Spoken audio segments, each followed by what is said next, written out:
नरखेड येथून मोठी घटना. नरखेड येथे काळीमा फासणारी घटना समोर आली आहे.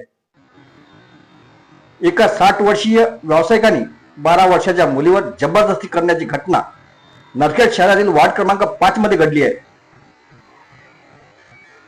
आरोपी हा पूर्वी फोटोग्राफर होता, तर केव्हा केव्हा आपल्या मुलांनी सुरू केलेल्या दूध डेअरीवर बसत असे.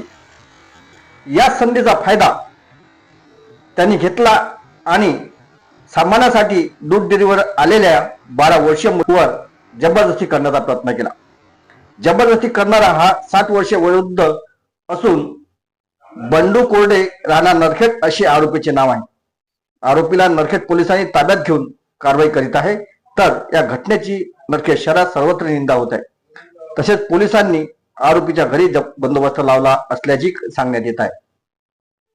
अशा बातम्या बघण्यासाठी आमच्या चॅनलला नक्कीच सबस्क्राईब करा, व्हिडिओला शेअर करा. धन्यवाद. बघत राहा विदर्भ दर्पण न्यूज.